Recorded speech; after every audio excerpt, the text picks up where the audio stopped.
Hello everyone, मेरा नाम मनीष राठौर है और मैं कानपुर से बिलोंग करता हूँ। मैं मैथमेटिक्स पढ़ाता हूँ और यूट्यूब पे मेरा पहला वीडियो है और मैं यहाँ पे अभी कैलकुलस से स्टार्ट करूँगा।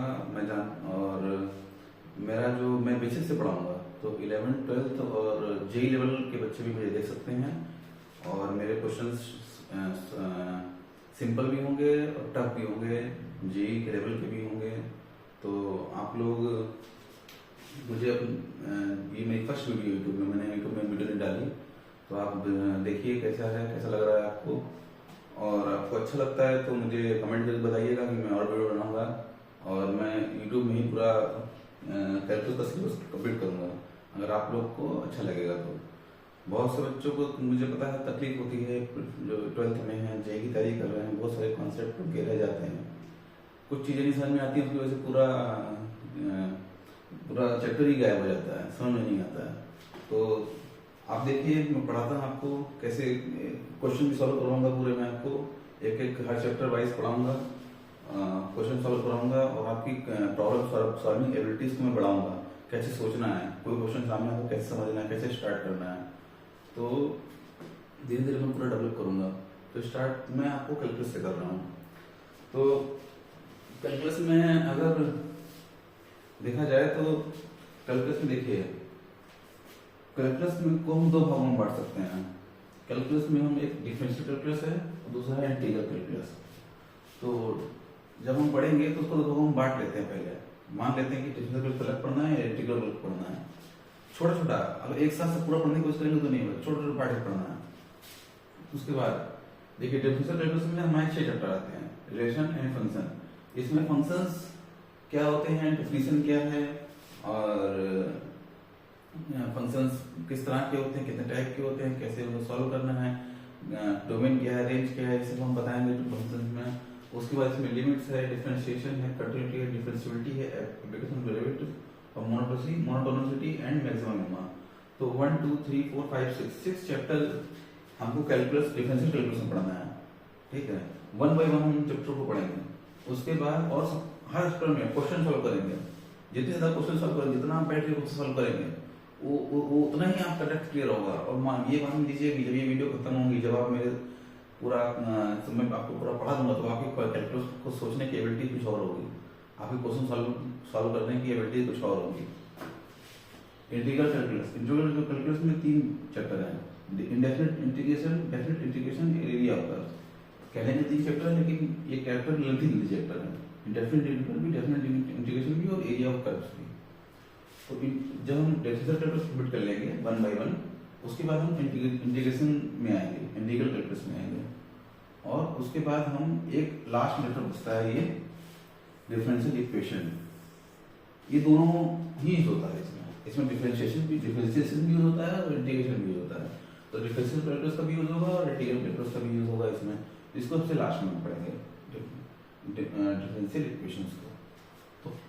तो हमारे पास क्या है, डिफरेंशियल कैलकुलस में 6 चैप्टर हैं, relation and functions, limits, differentiation, continuity and differentiability, application of derivative, monotonicity and maximum minima. Integral calculus में 3 चैप्टर हैं, indefinite integration, definite integration and area of curves. और लास्ट में हमारा बचेगा है डिफरेंशियल इक्वेशंस। किसी भी चीज को पढ़ने के लिए उसका सिलेबस जानना बहुत जरूरी होता है। तो सिलेबस जानिए क्या क्या है, उसको अच्छे समझिए, हमको क्या क्या पढ़ना है, उसके बाद स्टार्ट करिए। चीजें पता रहेंगी आपको, कहाँ से जाना है, कितना बढ़ना है।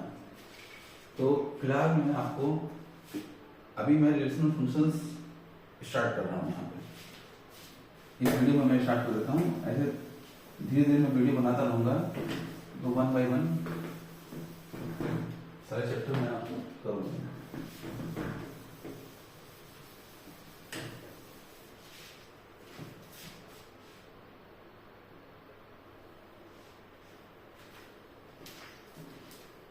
ठीक है, तो हम अब फर्स्ट चैप्टर जो था डिफरेंशियल इक्वेशंस, जो डिफरेंट कैलकुलस का, वो है रिलेशन एंड फंक्शंस।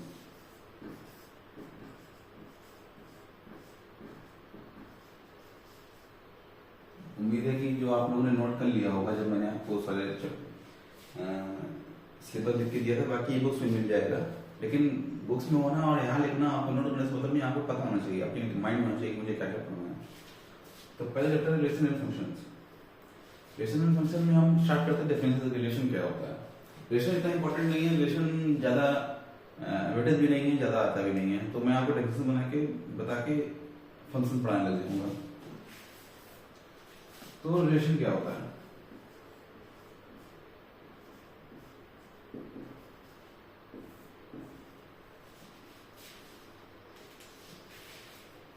देखिए रिलेशन क्या है। रिलेशन है सिंपल भी आप बताते हैं कि रिलेशन क्या है, किसी का किसी से क्या रिलेशन है।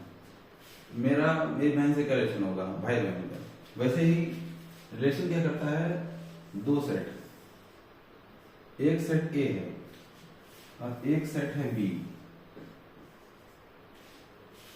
सेट ए में मान लीजिए 1 2 3 4 4 एलिमेंट हैं, और सेट ए में भी 4 एलिमेंट हैं, A B C and D.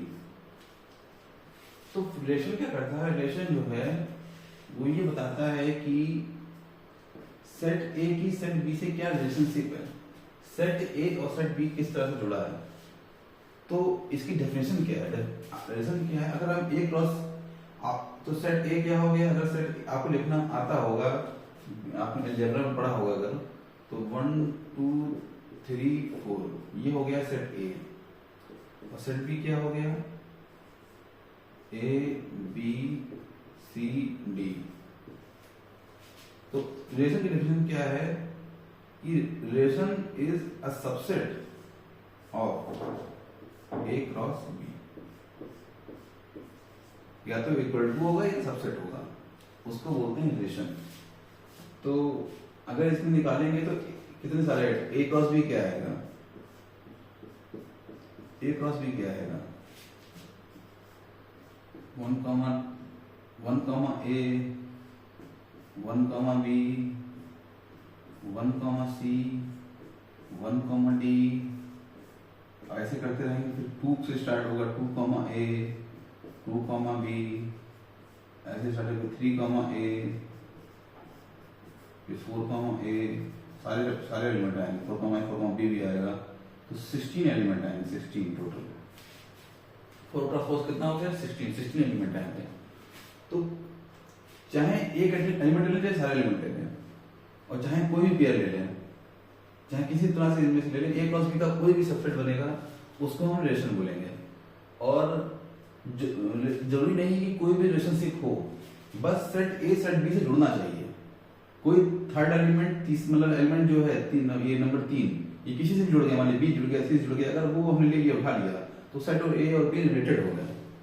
तो रिलेटेड हो गया, लेकिन किस तरह से रिलेटेड हैं ये होने कोई भी रिक्वायरमेंट नहीं रिलेशन में, ये आपको पॉइंट रखना है। यही लोग गलती करते हैं, रिलेशन में कोई भी जरूरत नहीं है कि कोई भी रिलेशनशिप हो, बस किसी भी तरह से कोई सेट, कोई भी मेंबर ऑफ सेट ए अगर सेट बी से रिलेटेड है तो वो रिलेशन बन जाएगा। तो सेट ए क्रॉस बी में 16 आइटम्स आएंगे। अगर हम एक इसमें अगर हम दो एलिमेंट ले लें, 1 ए, तो ये भी एक रिलेशन हो गया, एक रिलेशन ये हो गया R1 R2। अगर हम 2 बी ले लें तो ये भी रिलेशन होगा, इसमें भी एक एलिमेंट, इस R1 में भी एक एलिमेंट है, R2 में भी एक एलिमेंट है, ये एक एलिमेंट कहलाएगा रिलेशन का। सेट में वन इंडिविजुअल एलिमेंट, रिलेशन में दो को पेयर होगा तब उसको एक एलिमेंट बोलेंगे। तो R3 दो उठा लें तो भी वो रिलेशन बन जाएगा। तो रिलेशन क्या है, एक सबसेट है ए क्रॉस बी का, इतनी different. Relation is a subset, relation is a subset of A cross B, simple, ये याद रखना है आपको। डेफिनेशन देखने वाली अलग होती है, लेकिन समझने वाली डेफिनेशन क्या है कि अगर दो सेट ए और बी में हमको रिलेशन निकालना है तो हम ए क्रॉस बी का कोई भी सबसेट होगा उसको हम एक रिलेशन बोलेंगे, ये समझना है आपको, ठीक है। और ए और बी में जो हम रिलेशन जो हम ले रहे हैं पेयर, उसमें कोई भी रिलेशनशिप होने जरूरी नहीं है, ये याद रखना है। कोई भी एक सबसेट, कोई भी एक पेयर ले लेंगे, कोई भी एक टर्म ए क्रॉस बी का कोई भी टर्म उठा लेंगे, वो एक रिलेशन कहलाएगा। ये आपको समझ में आ गया होगा, मुझे लग रहा है। तो हम इस रिलेशन को आपको इसको नोट डाउन कर लीजिए चाहे तो, और समझ लीजिए कि रिलेशन क्या होता है। एक सेट ए है, एक सेट बी है, सेट ए क्रॉस बी निकालेंगे, सेट ए क्रॉस बी का कोई भी एलिमेंट हम लेंगे तो वो एक रिलेशन कहलाएगा। अब देखिए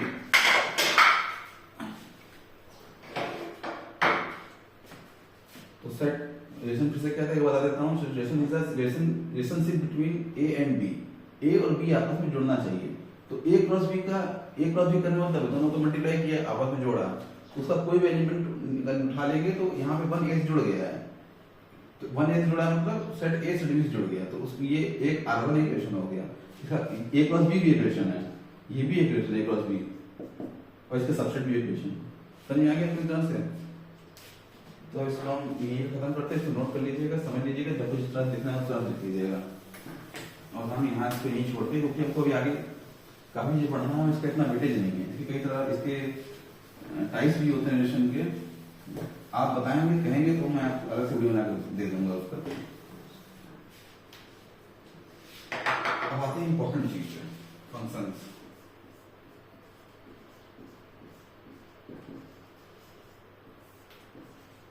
फंक्शंस क्या होता है?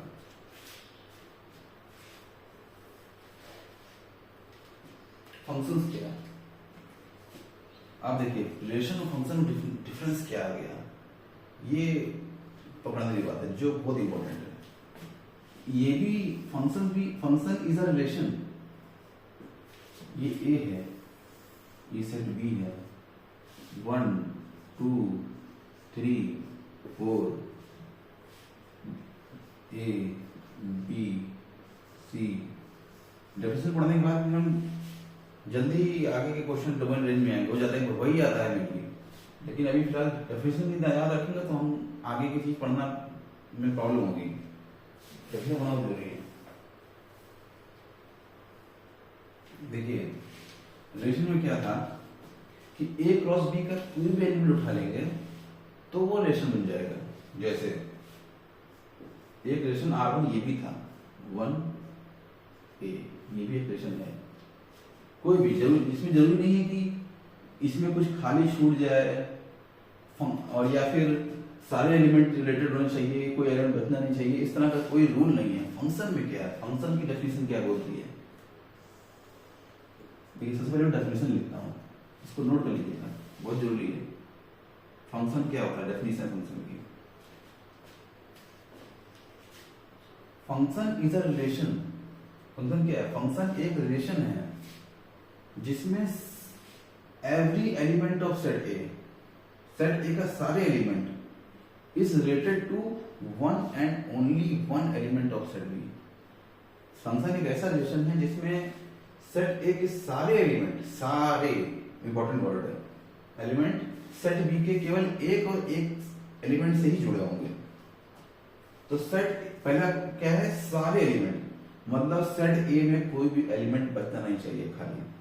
तो जो फंक्शन का जो इनपुट सेट है, जो सेट ए है, उसके सारे एलिमेंट सेट बी से रिलेटेड होने चाहिए। ये फंक्शन का कंडीशन है। फर्स्ट फंक्शन कंडीशन देखो, फंक्शन की कंडीशन फर्स्ट कंडीशन क्या है? All elements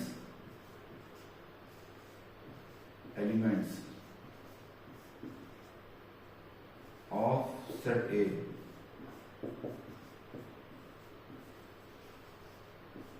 should be related to set B। ये हो गई फर्स्ट कंडीशन फंक्शन की कि फंक्शन के सारे एलिमेंट सेट बी से रिलेटेड होने चाहिए, ठीक है। और सेकंड कंडीशन क्या है कि elements should be elements of set A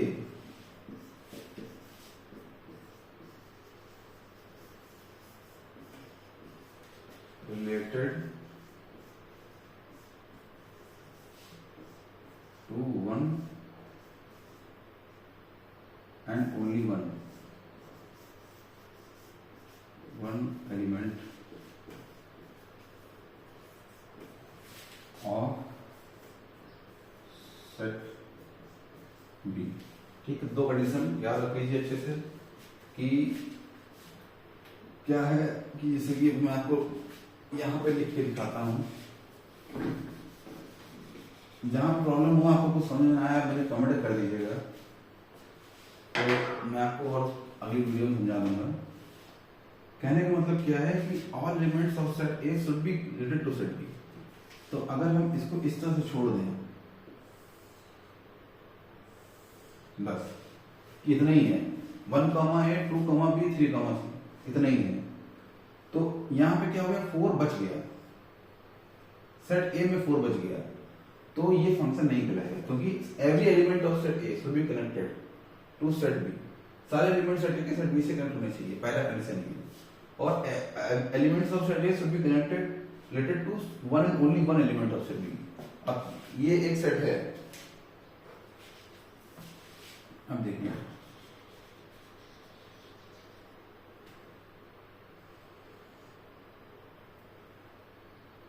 ये 4, और मान लीजिए ये ऐसे हो,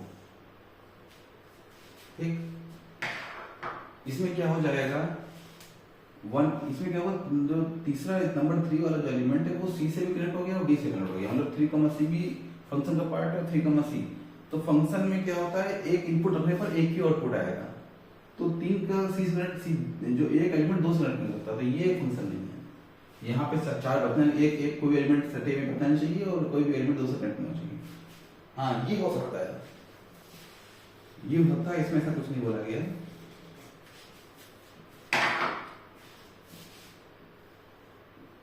ये हो सकता है, 2 एलिमेंट का एक इमेज आ सकता है, इसको इमेज बोलते हैं, इमेज सेट, ये इमेज आ रही है। और ये जो है हमारा जो ये प्री इमेज है, जिसकी हम इमेज दे रहे हैं, तो ये हो सकता है कि 2 एलिमेंट्स की एक इमेज आ जाए, लेकिन एक एलिमेंट की 2 इमेज नहीं आ सकती। ये इंपॉर्टेंट है फंक्शन में। और सारी सेट ऑफ फंक्शन ए जो ए है, सारे एलिमेंट कनेक्ट होने चाहिए। तो फंक्शन की डेफिनेशन आपको हमने बता दी अच्छे से। ये फंक्शन है, ये पॉसिबल है और क्या पॉसिबल नहीं है, इसको आप नोट डाउन कर लीजिए, इसको आप लिख लीजिए।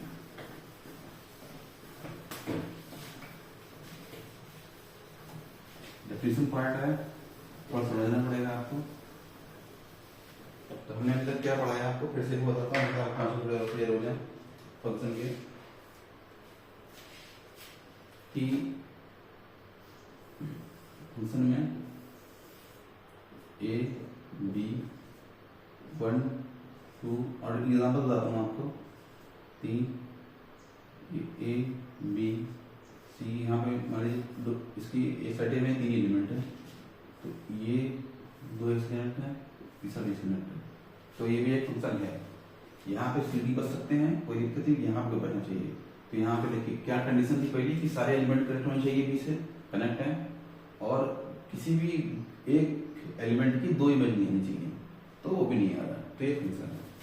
अब देखिए इसको किस तरह से लिखते हैं, इसको हम लिखते हैं इस तरह से, एफ ए टू बी, मतलब ए की इमेज जो है बी इमेज सेट है, ए की इमेज बी बन रही है। तो अब इसमें हम जानेंगे डोमेन रेंज और कोडोमेन क्या होती है। तो डोमेन क्या होती है, डोमेन हो जाएगी जो फर्स्ट सेट है, जिसका इनपुट ले रहे हैं, जो इनपुट सेट है वो है डोमेन ए। इस वाले फंक्शन में देखेंगे तो ये हो जाएगा 1 2 3। और रेंज, और ये जो बी सेट होता है जो हमको दिया रहता है, उसको हम बोलते हैं कोडोमेन, रोज नहीं बोलते, इसको हम कोडोमेन बोलते हैं। ये हो जाएगी ए बी सी डी, ये हो गई कोडोमेन। तो डोमेन हो गई ए 1 2 3, क्योंकि इन सबकी इसलिए डोमेन जो सेट है वो तो सारी सेट का कोई ना कोई इमेज आना, सारे पूरे सेट का कोई ना कोई इमेज आना चाहिए। तो ए जो है डोमेन है, जो भी सेट कोड डोमेन को निकालना नहीं होता है, सबसे इंपॉर्टेंट चीज, कोड डोमेन को निकालना नहीं होता है। कोड डोमेन जो आपको क्वेश्चन में दिया रहेगा, लेकिन यही पॉइंट इंपॉर्टेंट है, इसको लिखिए, इसको समझना है। कोड डोमेन को निकालना नहीं होता, कोड डोमेन कोई क्वेश्चन दिया रहेगा। और रेंज क्या होती है, रेंज होती है, रेंज होती है बस जो जो जो इमेज आ रही है वो रेंज हो गई, ए एंड बी। तो ए एंड बी रेंज हो गई। फंक्शन की जो जो इमेजेस आ रही है, फंक्शन को कैलकुलेट करेंगे, जो जो इमेज आएंगी वही रेंज हो जाएगी। तो रेंज हमको निकालनी नहीं होती, रेंज हमको निकालनी होती है, लेकिन कोड डोमेन हमको निकालनी नहीं होती। कोड डोमेन हमेशा हमको फंक्शन वहीं पे दी होती है, क्वेश्चन में ही दी रहेगी। क्योंकि अगर हमको ABCD यहाँ पे ई दिया होता साथ में तो कोड में ई हो जाती, लेकिन रेंज तो ए बी रहेगी, क्योंकि इन दोनों को तीनों में रखने से बी आ रहा है तो रेंज ए बी रहेगी, कोड में बढ़ जाएगी, कोड में हमको क्वेश्चन में जल्दी रहेगी वो कोड में रहेगी। तो इसको याद रहेगी कोड में क्या होता है, it is given in question, question code में मैंने दिया था, कोड में हमको निकालना नहीं, रेंज निकालना होता है, दवा निकालना होता है, लेकिन डिफरेंस तो होना चाहिए। तो हम एग्जाम्पल लेंगे,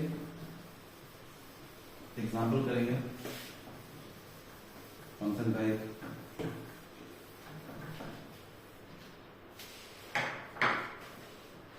अब देखिए एक हम रिलेशन बता रहे हैं आपको,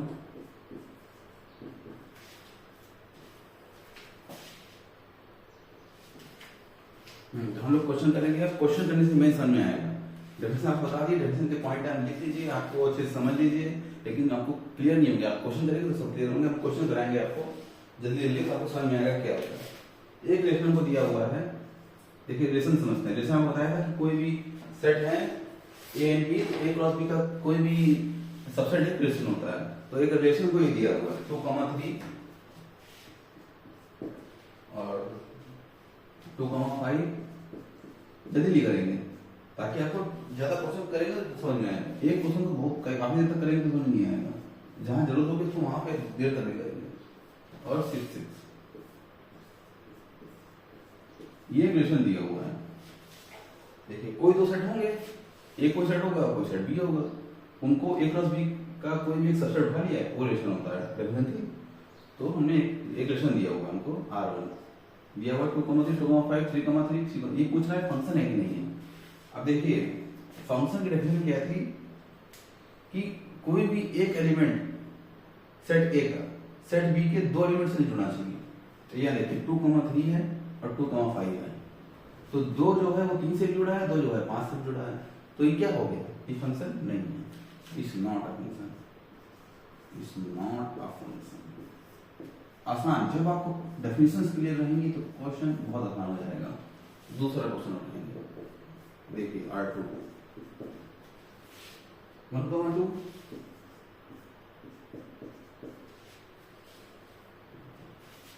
2,3 3,4 4,5 5,6 6,7। समझिए, आप देखिए क्या फंक्शन है, कैसे पता लगाएंगे। इस तरह के रिलेशन जब भी होते हैं तो हम ये नहीं देख सकते कि सेट में कितने रिलेशन है, कि कुछ और होगा तो वो नहीं सकते, देख सकते हैं खाली एक एलिमेंट दूसरे से कितने जुड़ा तो नहीं है। अब देखिए यहाँ पे 1 है, 2 से जुड़ा है, दोबारा यहाँ 3 1 नहीं आ रहा, यहाँ 2 है, फिर यहाँ 3 है, यहाँ पे 4 है, यहाँ 5 है, यहाँ 6 है। तो सेट ए का एक एलिमेंट सेट बी के एक ही एलिमेंट जुड़ा हुआ है। तो क्या बोलेंगे इसको, क्या ये फंक्शन है? हाँ ये फंक्शन है, क्योंकि उस तरह कंडीशन यहाँ नहीं आ रही है। तो ये R2 इज आ फंक्शन। आप मेरी वीडियो को पॉज करके पहले खुद करने की कोशिश कर सकते हैं, आपका मन करे, फिर मेरा आप सोल्यूशन दे सकते हैं। देखिए है कि R2 जो है फंक्शन है, क्यों है? क्योंकि इसमें एक एलिमेंट 2 से जुड़ा था, यहाँ पे ऐसा नहीं है, यहाँ पे एक एलिमेंट सेट ए का सेट बी के एक एलिमेंट से जुड़ा हुआ है, इसलिए ये एक फंक्शन नहीं है। आगे चलते हैं हम।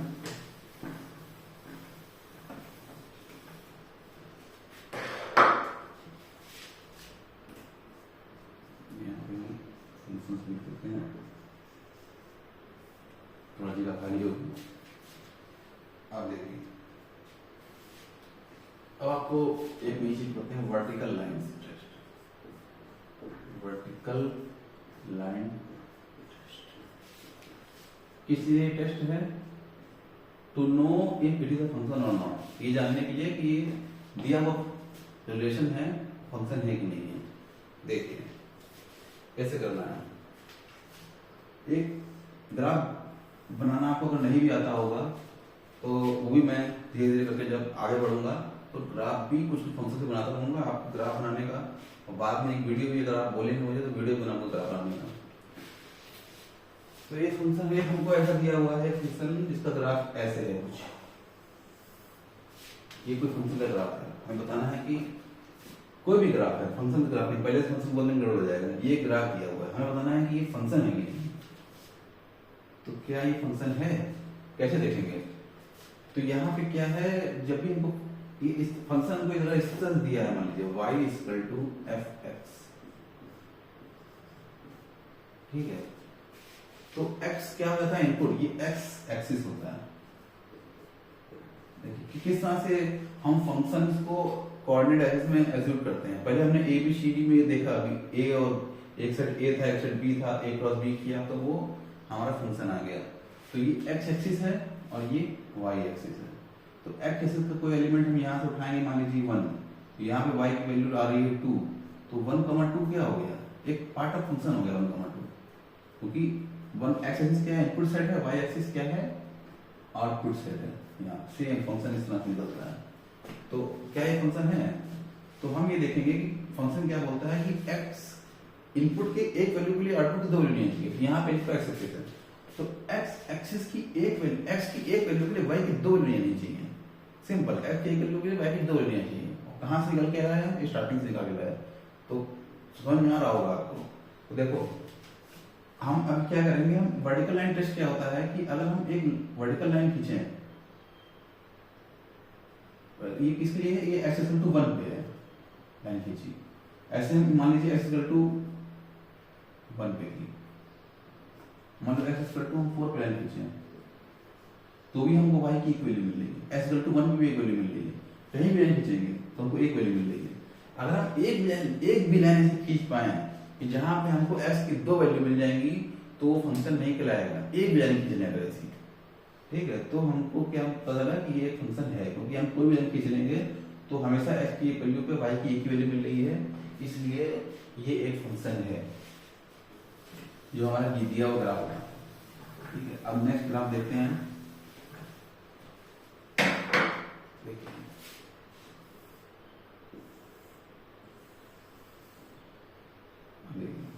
क्या ये फंक्शन है? कैसे करेंगे?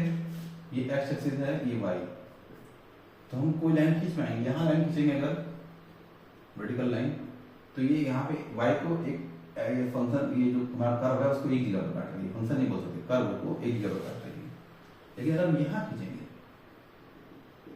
तो यहाँ पे 3 जगह पर काट रही है, यहाँ पे खींचेंगे, जरूरी नहीं है कि हम 2-3 जगह खींचे, एक भी जगह हमको मिल जाए तो हमको एक जगह से मिल गया कि इस x की वैल्यू पे चाहे कोई वैल्यू हो, -2 हो, कुछ भी हो, कि 0 की तरह -2 हो, तो हमको कितनी मिल रही है, 1 मिल रही है, 2 मिल रही है, 3 मिल रही है, यहाँ पे भी 1 2 3, तो ये फंक्शन सिंपल। तो हम तब वर्टिकल लाइन टेस्ट क्या होता है कि हम x एक्सिस के, हम y एक्सिस के पैरेलल किसी x की वैल्यू पे वर्टिकल लाइन खींचेंगे, y एक्सिस के पैरेलल, उस लाइन अगर x किसी कर्व को एक से अधिक जगह पे काट दिया तो फंक्शन नहीं कहलाएगा। जरूरी नहीं कई जगह पर, एक बार ऐसा कोई x मिल जाए जहाँ पे लाइन खींचने पर एक ज्यादा जगह काट रहा है तो फंक्शन नहीं कहलाएगा। अब इसको हम उन फंक्शनों को देखते हैं वर्टिकल लाइन टेस्ट पे जिसको आप जानते हैं अच्छे से, और आपको लगेगा कि हाँ कुछ तो समझ में आया। देखिए डिफरेंस समझते हैं क्या, या आपके कॉन्सेप्ट कितने क्लियर है भी यहाँ समझ में आएगा। दो function y equal to 4ax, आपने पढ़ा होगा इसको, y equal to under root 4ax, ये दो फंक्शन है, ठीक है। अब ये क्या है जानते होंगे सब, हमने पढ़ा होगा कहीं ना कहीं, पैराबोला। और ये क्या है, उसका ही हमने इस तरह से किया कि स्क्वायर हटा के अंडर रूट लगा दिया, ठीक है। इसका ग्राफ बनाएंगे हम, तो कैसे बनता है पता होगा आप लोग को। तो y इक्वल टू 4x आपने पढ़ा है कि ये तो पैराबोला होता है, लेकिन क्या ये फंक्शन है y इक्वल टू 4x? नहीं है, क्योंकि आप s किसी वैल्यू पे खींचेंगे यहाँ पे तो y की 2 वैल्यू आएंगी, कहीं पे भी डाल लेंगे, एक जगह ही आने काफी है, लेकिन आप कहीं भी खींचेंगे तो y की 2 वैल्यू आ रही है। तो y इक्वल टू 4ax एक फंक्शन नहीं है, ठीक, ओके। वर्टिकल टेस्ट से पता चलेगा ये चीज, अब y इक्वल टू 4ax, ये क्या है, लिखा तो वही है, तो क्या ये फंक्शन है, लेकिन हम इसका ग्राफ बनाएंगे तो इसका ग्राफ केवल इतना ही बनेगा। क्यों ऐसा है? ऐसा ये बहुत बेसिक चीज है, जब हम Y square equal to 4ax लिख रहे हैं तो y equal to plus minus under root 4ax आएगा, ठीक है। तो हमने यहाँ पे पॉजिटिव वाला ले रखा है और अंडर रूट के बाहर हमेशा पॉजिटिव ही आता है, ये और ये हमेशा पॉजिटिव रहेगा, तो माइनस वाला हमने छोड़ दिया है, हमने लिया है y equal to under root 4ax। बहुत लोग सोचते हैं सिर्फ अंडर रूट करने पे तो प्लस माइनस दोनों आता है, तो हम केवल प्लस ही क्यों लेते हैं। बहुत लोग को क्वेश्चन होता है सर अंडर रूट 16 लिखेंगे अगर तो प्लस माइनस दोनों आना चाहिए कि 4 का भी स्क्वायर 16 आएगा और माइनस 4 का भी स्क्वायर 16 आएगा, लेकिन फिर वो फंक्शन नहीं कहलाएगा। इसलिए हमने डेफिनेशन ऑफ फंक्शन देने के लिए हमने क्या किया, समझिए इसको बहुत इंपॉर्टेंट है। अगर हम y square equal to x है तो y यहाँ पे plus minus under root x, हम प्लस माइनस को बाहर निकाल देते हैं और अंडर रूट को हमेशा एक पॉजिटिव फंक्शन मानते हैं, प्लस माइनस को हमेशा बाहर निकाल देते हैं। ये ऐसा नहीं कि ऐसा होता है, ऐसा हमने मान रखा है जिससे हम y equal to root x को एक फंक्शन बना सकें। क्योंकि अगर हम इसको रूट के अंदर जो लिखा है उसको हम रूट निकालने के बाद प्लस माइनस दोनों लेंगे तो क्या होगा कि प्लस माइनस दोनों आएगा तो x की एक वैल्यू के लिए y की 2 वैल्यू आ जाएंगी। तो अगर इस तरह हम प्लस माइनस दोनों लेंगे तो x वैल्यू अगर हम 16 रखेंगे यहाँ पे तो y की वैल्यू प्लस माइनस 4 आएगी, तो y x की एक वैल्यू के लिए 16 के लिए y की 2 वैल्यू आ जाएंगी प्लस 4 माइनस 4, तो वो फंक्शन नहीं कहलाएगा। इसलिए हमने हमेशा इसको पॉजिटिव माना है। तो y इक्वल टू क्या है, फंक्शन है y इक्वल टू 4x एक फंक्शन है, क्यों? क्योंकि हमने केवल पॉजिटिव वैल्यू ली है। अब यहाँ पे देखेंगे माइनस को छोड़ दिया है तो ये एक फंक्शन है, ठीक है। ऐसे ही देखेंगे ये चीज, ये आपकी कॉन्सेप्ट आपको बता देता हूँ, इसलिए मैंने क्वेश्चन दिया भी हम आपको यह कॉन्सेप्ट भी क्लियर कर दूँ आपको। तो y इक्वल टू अगर माइनस रूट 4x लेंगे तो क्योंकि अंडर रूट 4x हमेशा क्या आएगा, ये पॉजिटिव है, हमने नेगेटिव वाला टर्म ले लिया यहाँ पे, जिसका ग्राफ बनेगा ऐसे, हमने पॉजिटिव वाला छोड़ दिया, ये हमको पॉजिटिव वाला नेगेटिव वाला लिया, ठीक है। तो ये ग्राफ है यहाँ पे करेंगे तो y equal to minus 4x पे एक फंक्शन है, लेकिन y square equal to 4x function नहीं। उम्मीद करता हूँ आपको समझ में आया होगा। तो आप क्या करोगे, इस तरह के सारे माइनर डाउट जो हमेशा रहते हैं और समझ नहीं आता है वो मैं आपको बताऊंगा, क्लियर करूंगा, पूछेंगे और बताऊंगा मैं आपको, कमेंट में आप बोलेंगे तो बताऊंगा।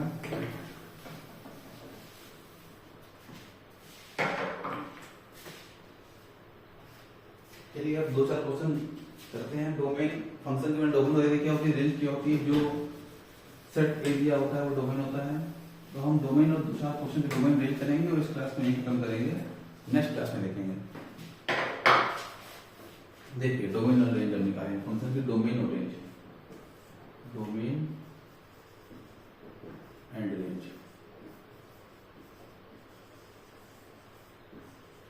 डोमेन रेंज क्या होती है वो आपको बता चुका हूँ। डोमेन क्या है, इसको इस तरह देखते हैं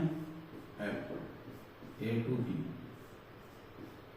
ए क्या होती है डोमेन, बी क्या होती है को डोमेन, और जो ए रखने पे जो भी सेट आएंगे, जो भी इमेज निकल के आएंगे उसको हम रेंज बोलेंगे। बार बार इसलिए बोल रहा हूँ कि आपको चीजें मेमोराइज हो जाए। अब देखिए हमको कोई फंक्शन दिया हुआ है एफ एक्स इक्वल टू, यहाँ लिख देंगे y equal to f x equal to under root के अंदर 2x-3, ठीक है।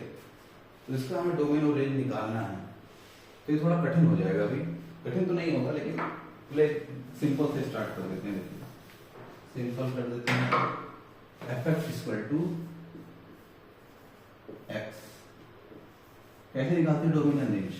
निकालते हैं इस तरह से हैं कि हम देखते जब भी कोई फंक्शन दे रखा हो हम देखेंगे एक्स की क्या क्या वैल्यू रखने पर ये फंक्शन वैलिड है।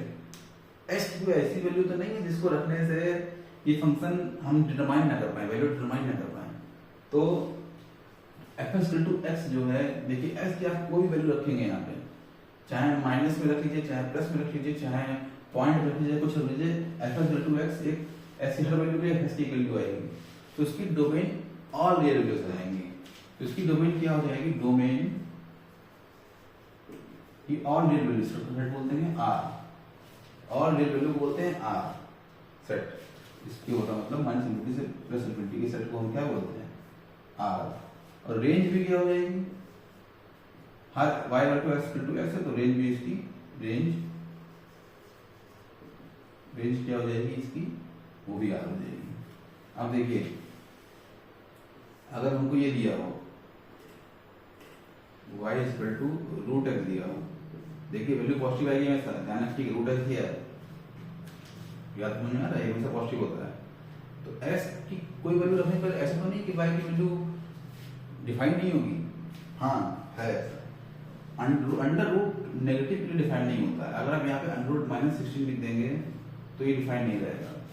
तो हम ये माइनस वैल्यू x की हमें वो यहाँ नहीं मिलेगी, तो s की डोमेन क्या हो जाएगी, यहाँ इस फंक्शन जो y अंडर रूट x है इसकी डोमेन क्या होगी, इसकी डोमेन होगी 0 से इन्फिनिटी होगी, ठीक है, इसकी डोमेन होगी 0 से इन्फिनिटी, 0 से इन्फिनिटी। आपको मैंने ये नहीं बताया, ब्रैकेट वगैरह नहीं बताया है, तो ब्रैकेट किस तरह से लगाते हैं बता देता हूँ मैं आपको।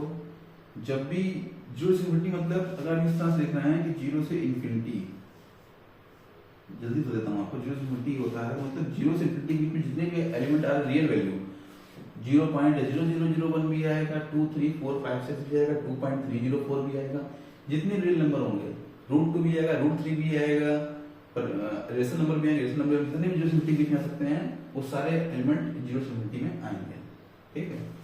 लेकिन 0 और इन्फिनिटी नहीं आएंगे क्योंकि हमने यहाँ पे स्मॉल कोष्टक लगा रखा है, इसको बोलते हैं ओपन इंटरवल। ओपन इंटरवल होता है लास्ट के एलिमेंट को हम नहीं काउंट करते हैं। लेकिन अगर हम इसको क्लोज कर देंगे तो 0 से इन्फिनिटी लेकिन क्लोज नहीं हो सकता। अगर इस तरह लिखा है 0 से 2 लिखा हुआ है तो 0 से 2 के बीच के सारे एलिमेंट भी आएंगे और 0 भी आएगा, 2 भी आएगा, लेकिन इन्फिनिटी एक ऐसा चीज है जिसको हम अचीव नहीं कर सकते कभी भी, तो ये हमेशा ओपन ही आएगा। तो इसका मतलब 0 भी इंक्लूडेड है, तो इसकी डोमेन क्या हो जाएगी 0 से इन्फिनिटी, क्योंकि 0 भी हम लिख सकते हैं, नेगेटिव लिख सकते हैं। और हम 0 रखेंगे तो y की वैल्यू यहाँ पे 0 आएगी। रेंज कैसे निकालते हैं देखेंगे, s की वैल्यू के लिए क्या क्या y की वैल्यू आएगी। तो s की वैल्यू के लिए देखिए y 0 आएगी, एक्सिस बढ़ेगा y की वैल्यू बढ़ती जाएगी। तो ग्राफ बना के देखेंगे आप, तो कैसे ग्राफ बनता है, रूट x का बनाया था हमने, कैसे बनाया था ऐसे। तो हर वैल्यू के लिए y की वैल्यू आएगी, y की वैल्यू पॉजिटिव आएगी, तो रेंज भी इसकी क्या आ जाएगी 0 से इन्फिनिटी, क्लोज ओपन आएगा, ठीक है। उम्मीद करता हूं आपको समझ में आ रहा होगा।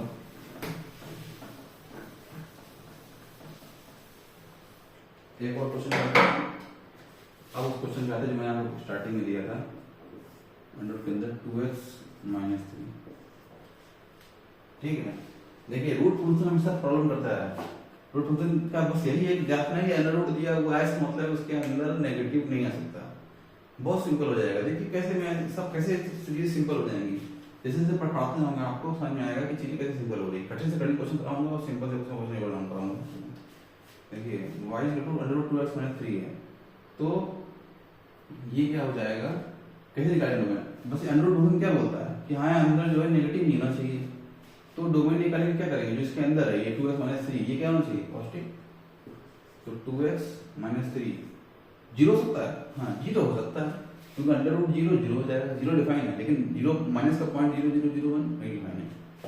2x - 3 क्या होना चाहिए 0 से या इक्वल टू या बड़ा हो, तो x क्या होना चाहिए 3/2 से या तो इक्वल टू या बड़ा हो। तो डोमेन क्या आ जाएगी, डी ले देता हूँ डोमेन को मैं, डोमेन आ जाएगी, देखिए डोमेन आ जाएगी, यहाँ पे ब्रैकेट जो आएगा वो ये क्लोज वाला है कि 3/2 भी शामिल है और पूरा इक्वल टू जाएगा, ये डोमेन होगा, ठीक है। अब रेंज निकालने के लिए क्या करना है, रेंज कैसे निकालेंगे, देखिए रेंज कैसे निकालेंगे, ये वैल्यू 0 हो सकती है 2x - 3। रेंज निकालने का कोई पर्टिकुलर तरीका नहीं है, वो हमको देख के ही निकालना है कैसे क्या क्या वैल्यू आएंगे रेंज की। देखिए 2x - 3 0 रहेगा जब x = 3/2 रहेगा, जब 3/2 रहेगा तो ये वैल्यू 0 आ जाएगी और उसके x को बढ़ाते जाएंगे और फिर इसकी वैल्यू बढ़ती जाएगी। तो ये वैल्यू जब 2x माइनस 3 जीरो है, जब x बटे 2 है, जब ये बढ़ता जाएगा तो इसकी वैल्यू बढ़ती जाएगी। तो y की वैल्यू जब यहाँ पे जीरो आएगी, जीरो से बढ़ती जाएगी, तो जीरो से इन्फिनिटी इसकी रेंज में क्या हो गई, जीरो से जीरो भी आएगी। जब ये x की वैल्यू 3/2 रखेंगे तो ये x y की वैल्यू जीरो हो जाएगी, तो इसलिए क्लोज इंटरवल आएगा, वो तक जाएगा।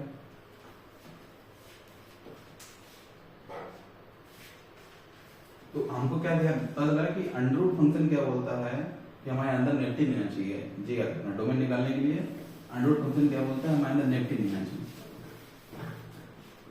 दूसरा क्वेश्चन करते हैं, y इक्वल टू 1/√x - 2।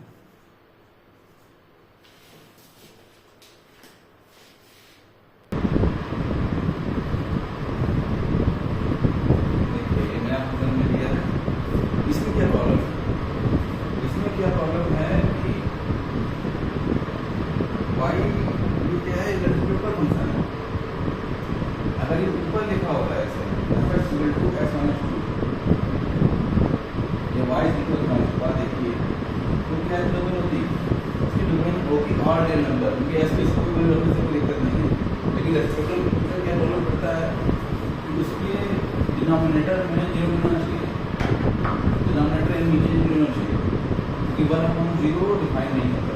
तो रेसिप्रोकल फॉर्म में इतना ही बोलता है कि x - 2 जो डिनोमिनेटर है वो can not be zero, s can not be simple, इतना ही है। तो इसकी डोमेन क्या हो जाएगी, ऑल रियल नंबर, डोमेन निकालेंगे तो हो जाएगी ऑल रियल नंबर माइनस, जो कोई एक एलिमेंट लिखना होता है तो एक एलिमेंट का एलिमेंट लिख देते हैं, तो बीच का पीरियड दिखाना होता है तो हम मिडिल पीरियड ब्रैकेट का यूज करते हैं, जीरो और में जीरो हटा देंगे, जीरो नहीं सॉरी 2 हटा देंगे, तो बाकी सब इसका डोमेन रेंज कैसे निकालेंगे। देखिए रेंज निकालने के लिए ना जब कभी कभी इस तरह का दिया हो तो हम इस तरह से आते हैं, हम x को y में निकाल सकते हैं। ये में दिया हुआ है y इक्वल टू 1/x - 2, यहाँ पे x - 2 हो जाएगा 1/y, ये x हो जाएगा 2 + 1/y, ठीक है। तो क्या होगा इसके में, इसकी रेंज क्या है, रेंज में क्या प्रॉब्लम है,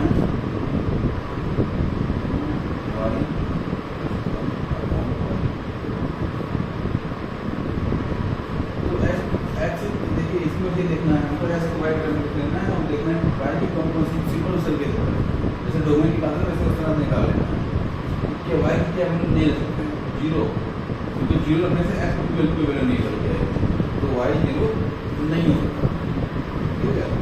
बाकी वाई की वैल्यू पूरा सकते हैं हम, जब इतना समझ में आ रहा है तो हम ग्राफ ना ले सकते हैं, रेंज निकालने के लिए ग्राफ बना सकते हैं, रेंज को निकालना थोड़ा सा समझना पड़ेगा, बहुत सिंपल रेंज नहीं निकल जाएगी, थोड़ा क्वेश्चन कठिन होगा तो रेंज नहीं निकल पाएगी, थोड़ा इसमें आपको फ्यूचर जगह सोचना पड़ेगा रेंज कैसे आएगी। तो यहाँ पर इसका ग्राफ बना सकते हैं, इसमें आपको बताया था ग्राफ मैं आपको अपनी बताता हूँ, 1/x - 2 देखने को सिंपल क्वेश्चन लग रहा है, लेकिन ग्राफ इतना आसान नहीं है, x = 2 पर डिफाइन नहीं है, ये हम डाल रहे हैं लाइन जो है x = 2 है, ठीक है। अब देखिए कुछ हल्का सा x बड़ा होगा तो ये 1/0 आएगा, जब x = 2 है 1/0 आएगा, लेकिन कुछ हल्का सा होगा, मान लीजिए 2.0001 हो गया, तो 1 क्लोज टू 0 पॉजिटिव में आएगा, तो ये इन्फिनाइट जाएगा, ठीक है।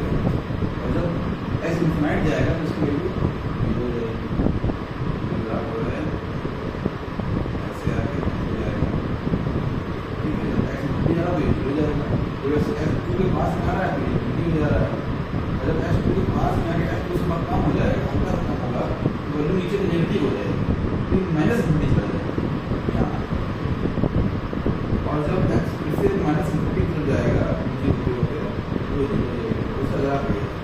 तो आप देख सकते हैं कि इसकी डोमेन जो है सब आएगी s = 2 को डिफाइन किया, और रेंज जो है यहाँ देखिए रेंज आ रही थी